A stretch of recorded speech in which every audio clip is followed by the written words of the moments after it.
sa ito ay kinakailangan tayo na magtulong-tulong, napaunlarin ang mahal nating bayan.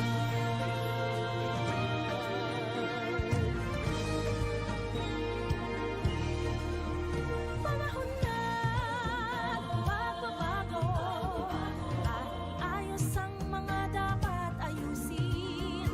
Dapat na maging tungkulin ng bawat mamamayan dito sa atin. Gawin ng pagbabago patungo sa pag-asenso, magsikap ng mabuti at nang guminhawa tayo. Malaki natin sa mundo at ipamalas ang bagong Pilipino at bagong Pilipinas. Panahon na ng pagbabago, ang Pilipino ginong sariling atin. Nagtawala ng ugali, nagsasay ka sa Pinoy natin.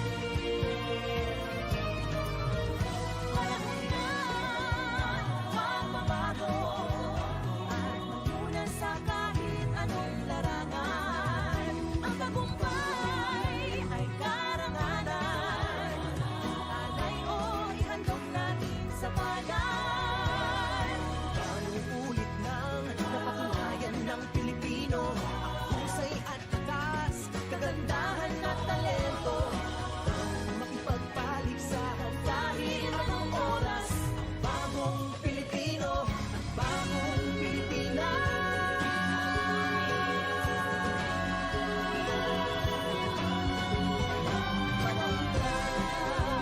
Pagbabago, tuloy natin ay gawing maaliwalas.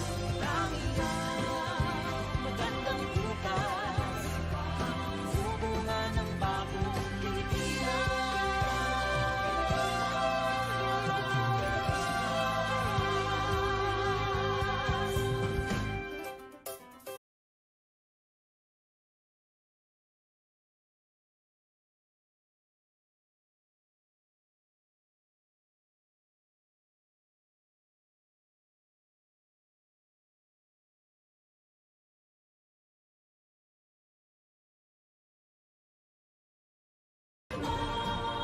Magtulong-tulong na maunlarin ang mahal natin.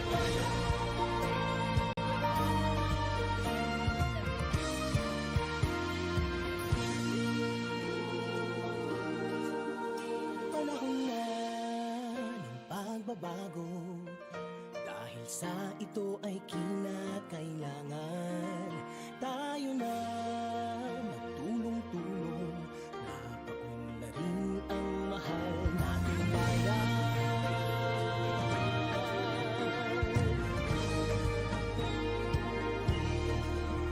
Panahon na magbabago at ayos ang mga dapat ayusin.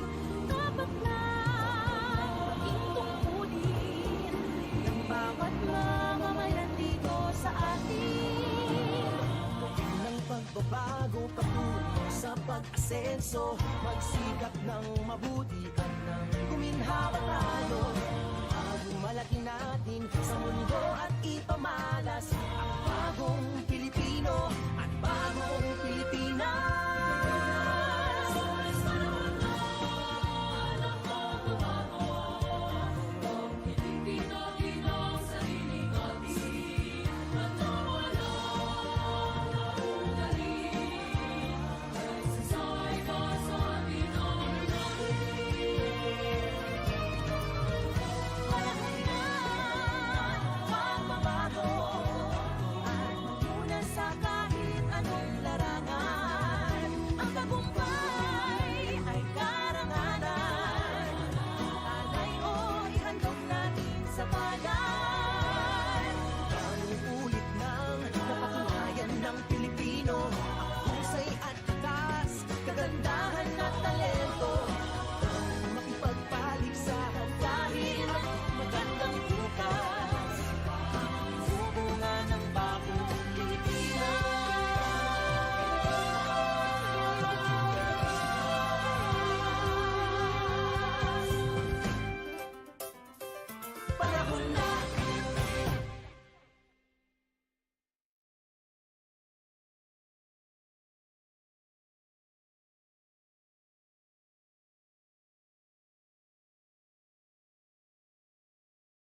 magbago. Dahil sa ito ay kinakailangan tayo na magtulong-tulong. Napaunlarin ang mahal nating bayan.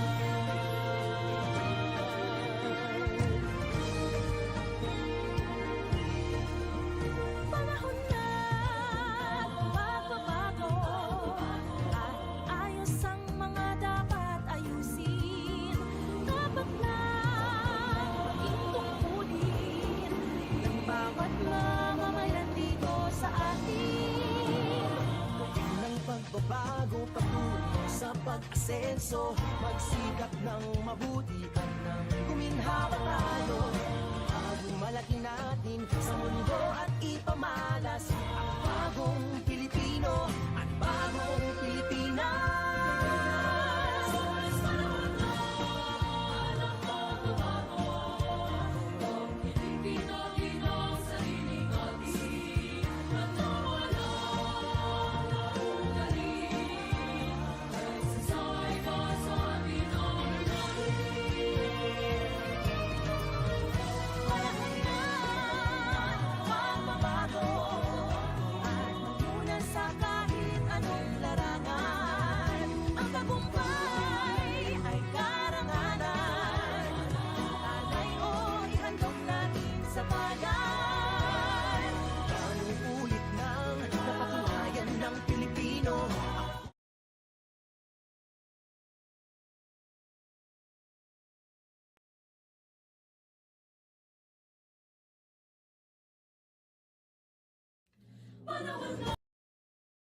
Schedule for today. So before anything else, let us first start with a prayer to be led by Engineer Steven and then the roll call. First, Engineer Aguirre. Okay,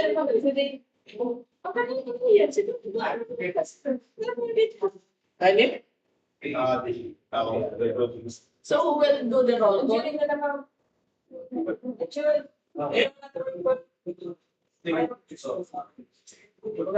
So please lead the prayer. Let us bow our heads, raise our hands to the presence of God. In the name of the Father, Son, and the Holy Spirit.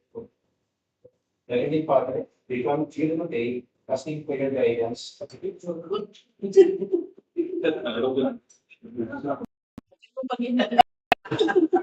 Yeah, nag-content guys ko di pa sir. Okay, go. Everyone. Yes.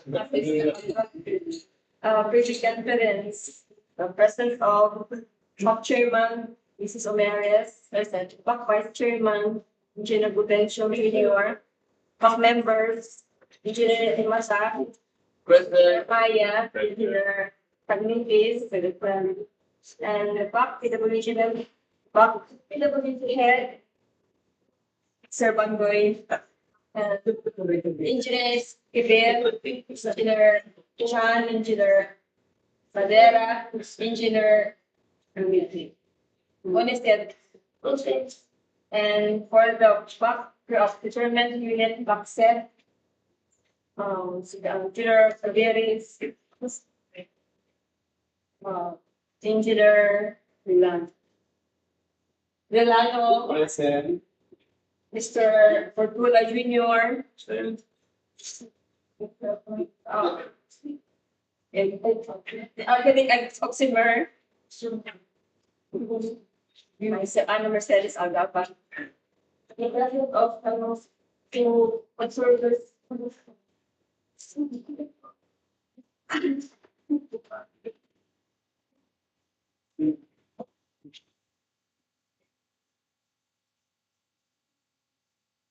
Mr. Juven Kamumate and Mr.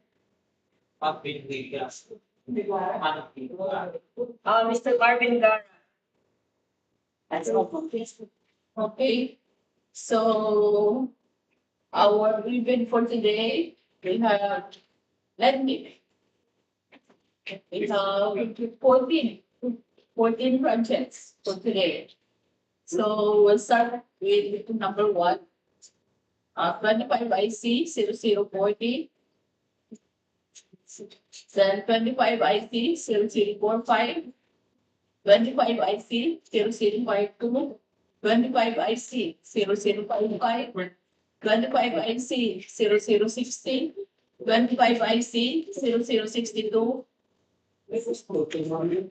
Oh, I'm sorry, everyone. So I was reading the room conference. Okay, we have only 6 for November. For today, we only have 6, so that was for November 29. 6 na yan. Today, 6. Then 29, we have 14. Okay, I'm sorry everyone. So I was reading the wrong repeat conference notice. So this is on November 28, 2024, 10 a.m. So contract ID number 25 IC 0016, it's a re-advertisement. And then 25 IC 0041, then 25 IC 0073, 25 IC 0075, 25 IC 0076, at 25 IC 0078. We only have 6 for today. So planning, do we already have the programs at the plans?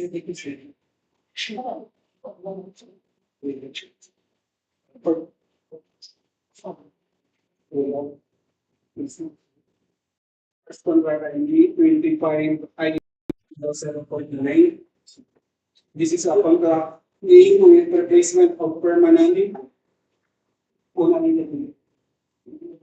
replacement of permanent bridges, Tabacan Bridge with bridge ID B0058LP along Mahinit, San Miguel to Santon Road, San Miguel Rated, with an budget of contract of 53,075,000 pesos. Actually, the contract duration is of 213 calendar days and 33 determined calendar days.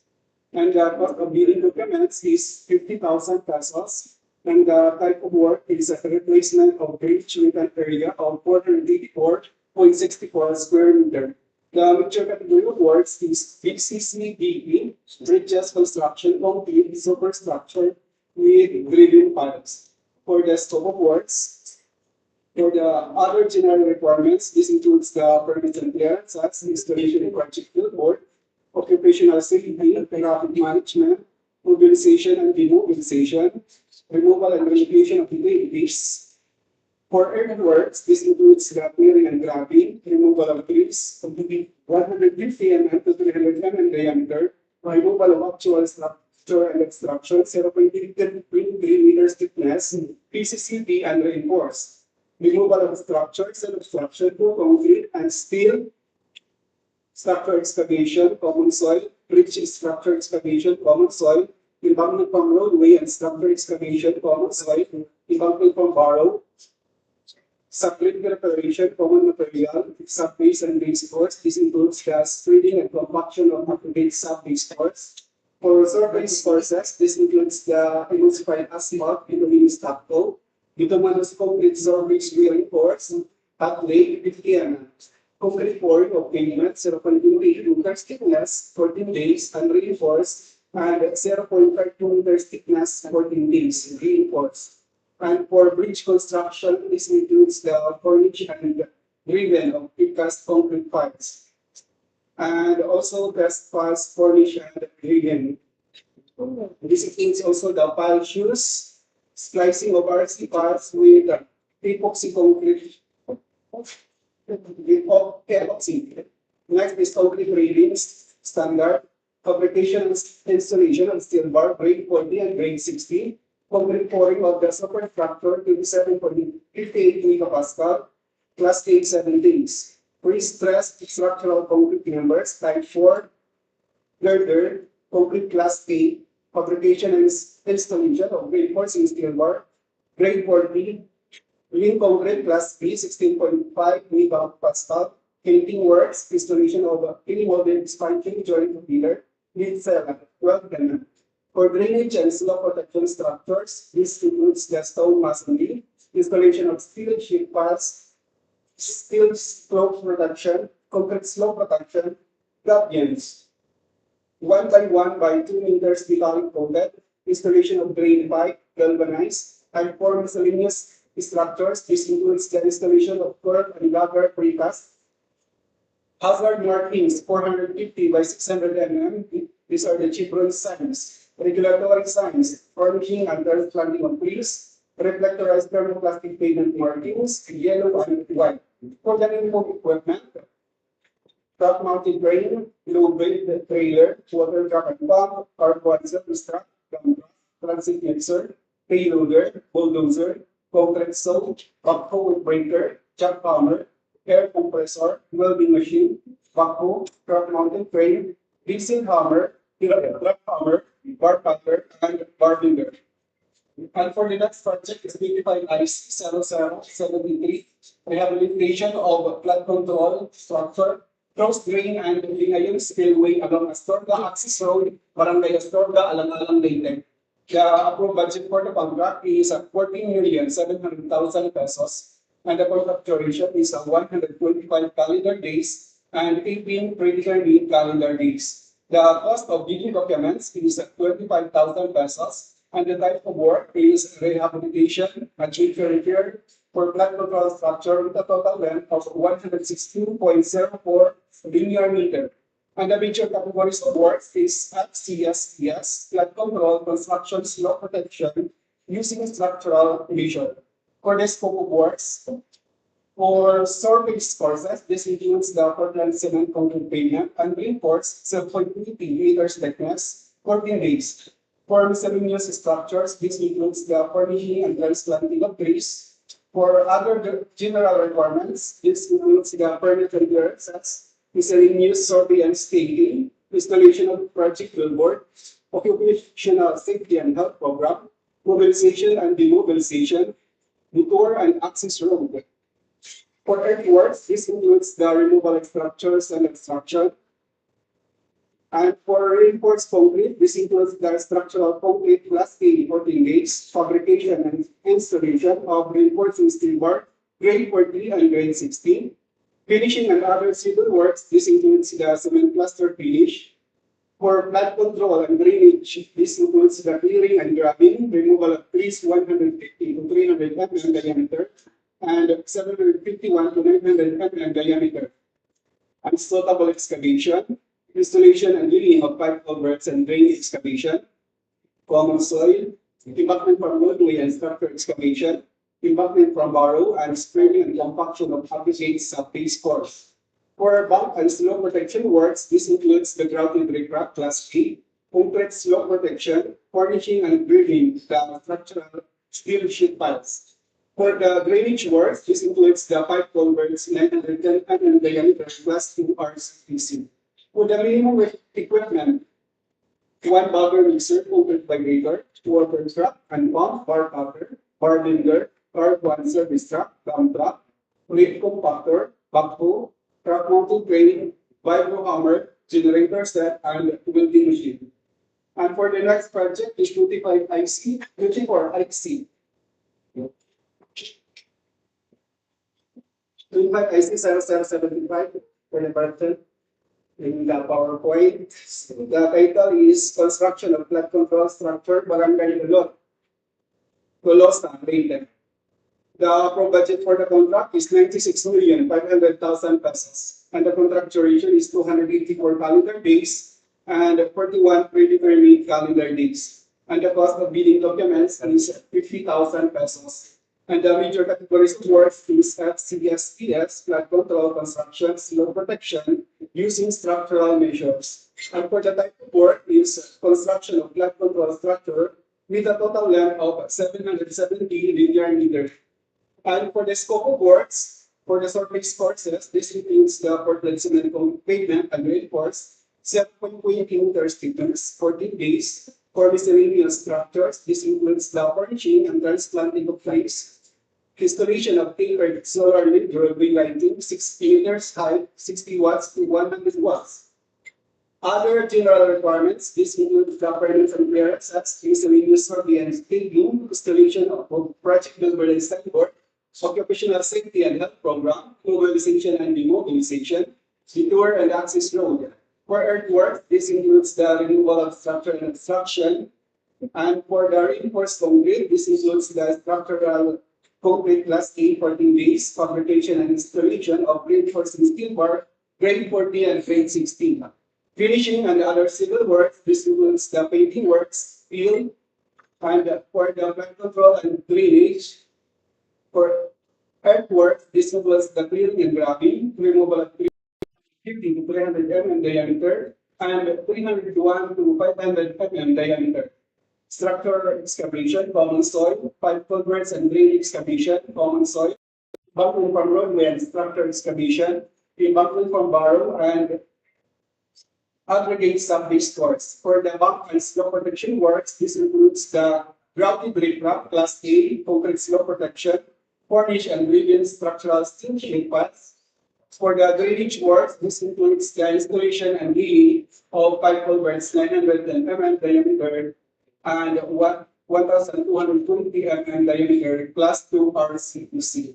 And for the minimum equipment, one buffer mixer, concrete vibrator, water truck and pump, bar cutter, bar one service truck, dump truck, plate compactor, vacuum, truck mounted crane, Bible hammer, generator set, and building machine. For the next project is 25 IC 0076, rehabilitation of flood control structure, drainage, barangay Tugon, Palok, Leyte. The approved budget for the contract is 900,000 pesos. And the contract duration is 92 calendar days with 13 regular calendar days. And the cost of the documents is 5,000 pesos. The major categories of works is FCN, flood control, construction of drainage, closed and open conduits. For the type of work is construction of drainage structure with a total length of 250 linear meter.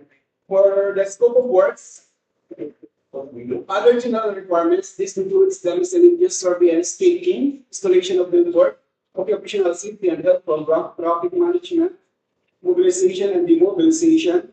For the earthwork, this includes the removal of structures and construction, structure excavation, common soil, gravel field. For the sub-base and base course, this includes the spreading and compaction of aggregate sub-base course. For the surface course, this includes the Portland cement concrete pavement, and reinforced 0.20 meters thickness 14 days. And for reinforced concrete, this includes the structural concrete and fabrication and installation of reverse grade 40. For the finishing and other civil works, this includes the metal structure. For the minimum equipment, backhoe, dump truck, laboratory roller, water truck and pump, concrete vibrator, plate compactor, one buffer mixer, concrete saw, bar cutter, and bar builder.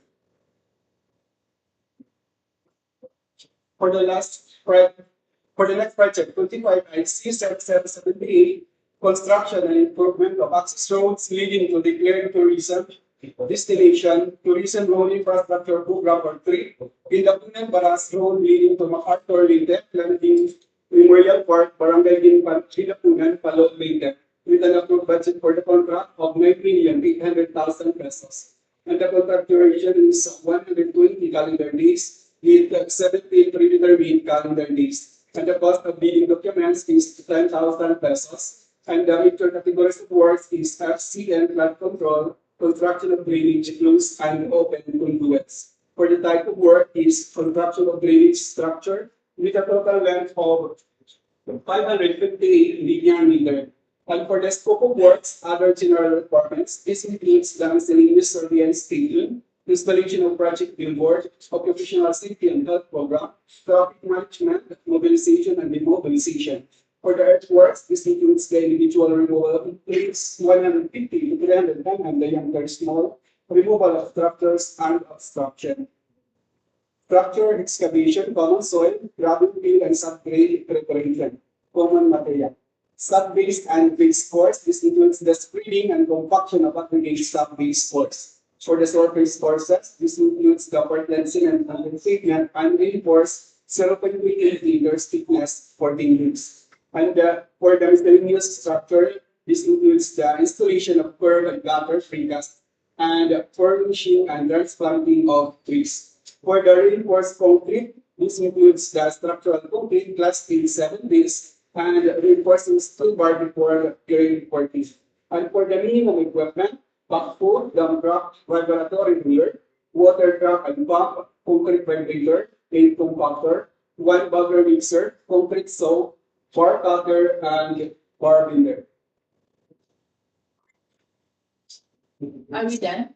And for the last project, this is our advertisement, 25 IC 0016.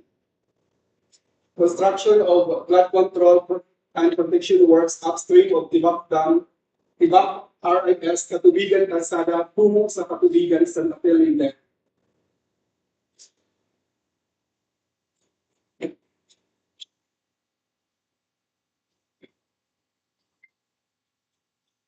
On the advertisement, we have here the back resolution, the approved back resolution declaring failure of bidding and scheduling the advertisement of contract ID number 25IC0016, and this was resolved last November 11, 2024. Can you further discuss why we are re-advertising? I read from the resolution.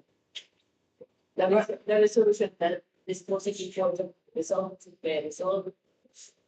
The dispositive.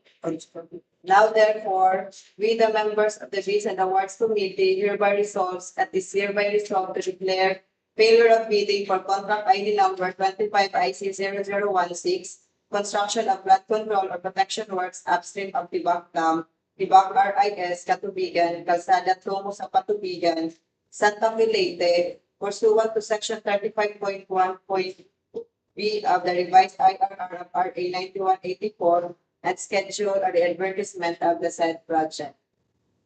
That's our motion. So any questions coming from the bidders? Do you have questions? No questions?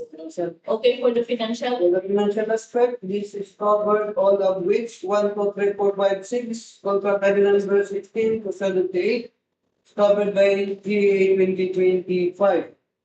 So, procurement process will continue, but this will be conducted short-term award. so considering that no questions was raised, so it means to say that during the meeting, there should be no questions and interruptions, so there will be a flow of our opening. So only questions will be allowed today, coming from bidders. If you have questions, please ask your questions today. However, if none, I will have this pre-bid conference